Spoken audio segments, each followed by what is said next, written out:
semoga sehat selalu. Alhamdulillah, wassalatu ala rasulillah. Pada kesempatan kali ini Kang Yahya sapa-sapa lah sama teman-teman semuanya di akhir weekend, di penghujung weekend ya. Ada yang sudah liburan ya, sudah weekend ya. Sudah liburan masak.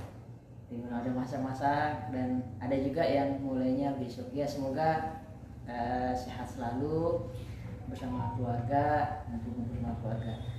Oh iya, pada kesempatan kali ini Kang Yahya, saya bicara apa nih, Kang? Ngobrol apa aja lah, Bang. Ngobrol apa aja. Kang Yahya, Kang mau gabung sih kan? Lanjut aja sekarang.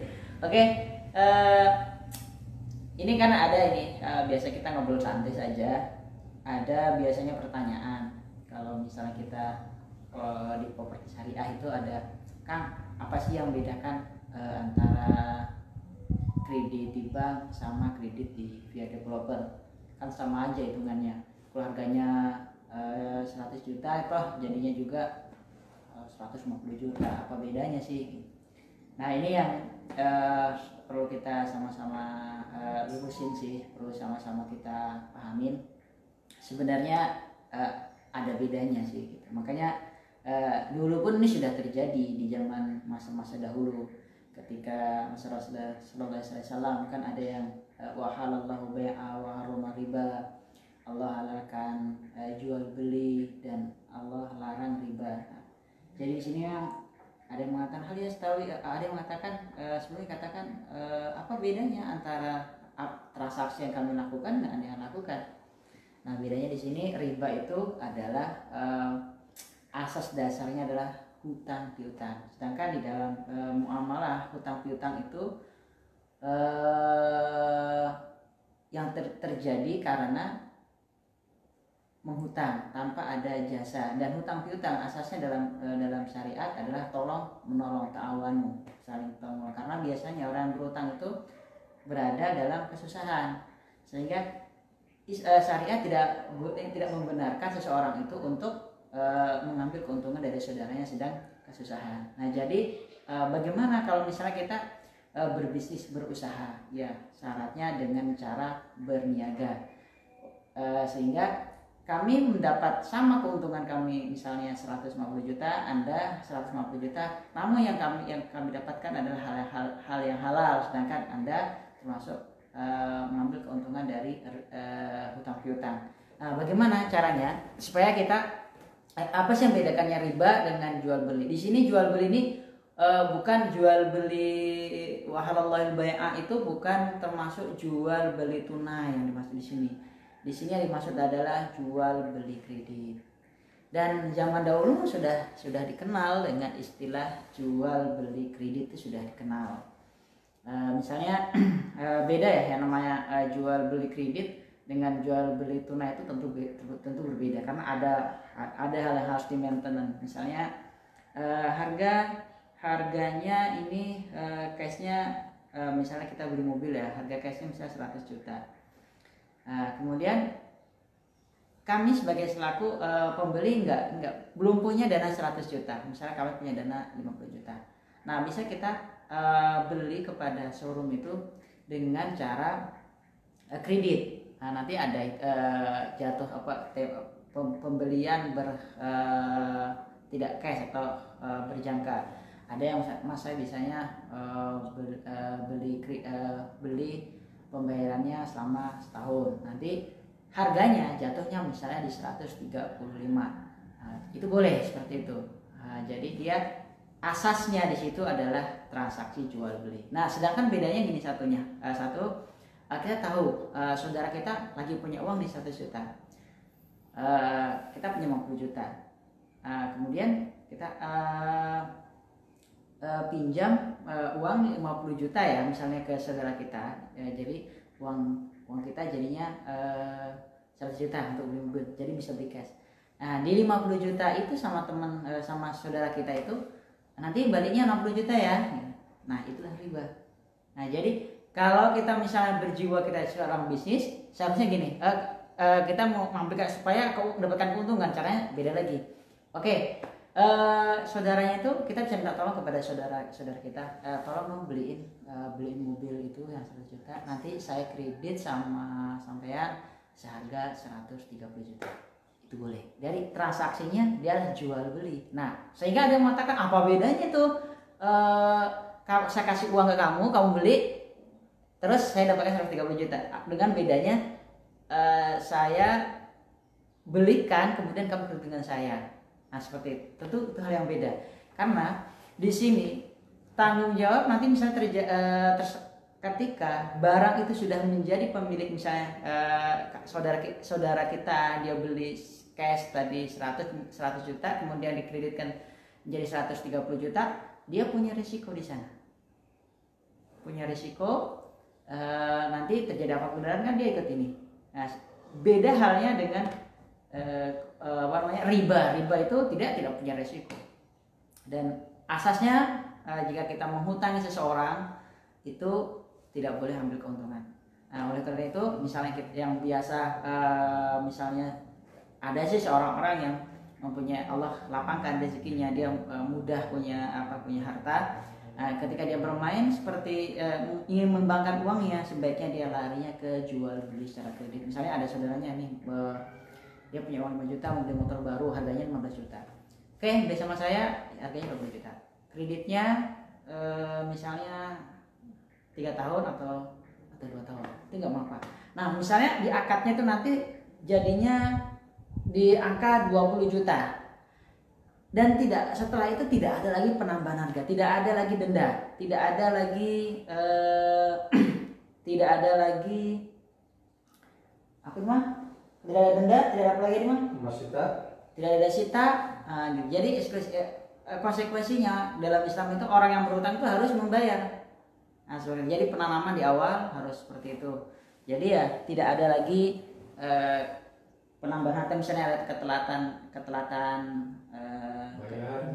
bayar, tidak ada penambahan harga lagi. Tetap di harga di 20 juta.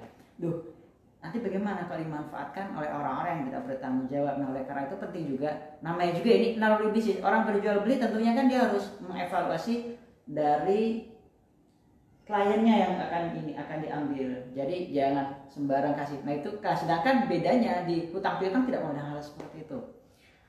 Itu nanti dipandang ketika sudah punya badan seperti perbankan ya, atau leasing.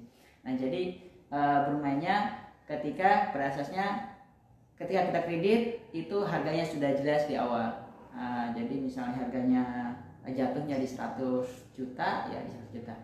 Nah, kemarin ada beberapa dealer yang ngajak sama untuk penjualan ini. Coba kita tawarkan, coba kita kredit dengan kredit syariah. Soalnya banyak nih ikhwan-ikhwan, saudara-saudara yang ingin punya mobil dengan cara kredit, tapi cari kredit syariah. Sebenarnya konsepnya sudah dapat sih, tinggal secara administrasi. Contohnya gini, kan kita datang ke dealer ya, misalnya contoh sebutlah dealer Honda, harganya Honda Jazz misalnya 250 juta. Kita punya uang 50 juta. Sebenarnya leasing itu mampu untuk beli mobil itu sebesar 250 juta ke dealer.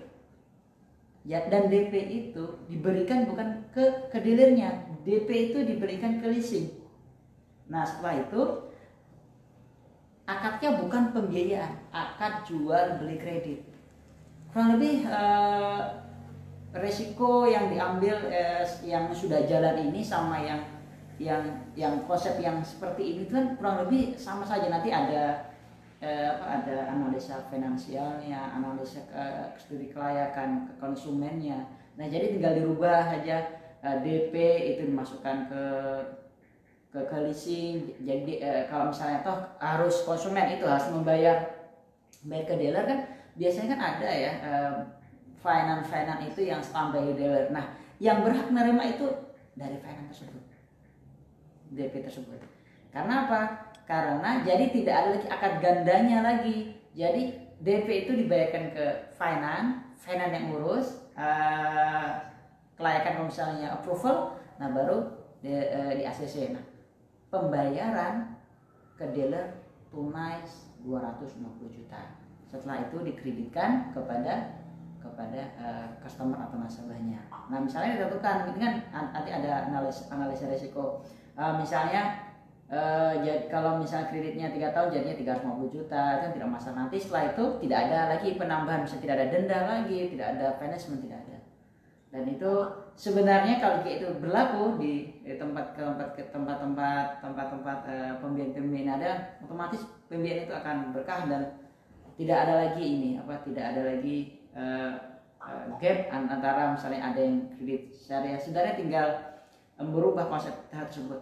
Namun yang menjadi masalah itu adalah bermasalah di laporan pembiayaan, karena pembiayaan kan atau bank kan tidak boleh ya memiliki aset, sehingga mau nggak mau dia lakukan pembiayaan. Dan inilah yang menjadi mudah-mudahan nanti di sekitar kita akan terbit ya di sini pembiayaan yang konsep syariah. Mereka katakan apa sih bedanya ini secara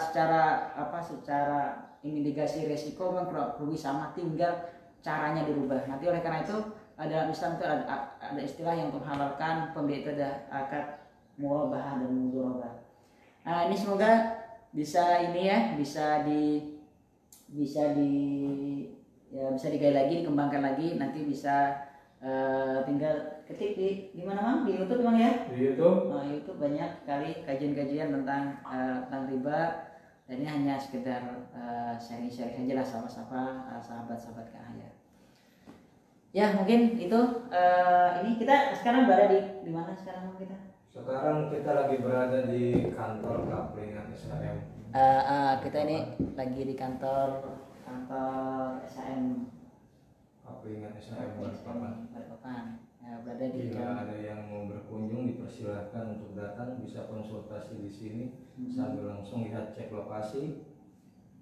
Ya alhamdulillah gitu. Jadi bisa datang ke sini, bisa ngobrol-ngobrol lah. Kita bukan mahir, hanya kebetulan kita lebih dahulu bermain di ini. Lebih dahulu mungkin kita terjebak di riba gitu kan. Karena pengalaman itu adalah guru yang paling utama. Kalau mendengarkan ceramah itu membosankan, seolah menggurui kita. Tapi dari pengalaman kita bisa mengambil kesimpulan, bisa menggali bahwa memang apa itu yang ada tercantum di kitab suci itu betul. Ya bisa pengalaman lah. Kita karena bukan sekelas ustaz, jadi sekelas hanya dari pengalaman yang ada. Ya semoga ya jadi hanya sekedar jadi referensi ya, untuk referensi supaya bisa lebih baik lagi ke depan, nanti bisa ngambil referensi yang lainnya. Karena insyaallah kita sudah berdasarkan pengalaman yang ada, nanti kan bisa lebih dewasa lagi. Ya demikian live streaming kita, sapa-sapa kita, semoga diberkahin. Kita bertemu nanti di live streaming berikutnya lagi. Ya. Assalamualaikum warahmatullahi wabarakatuh.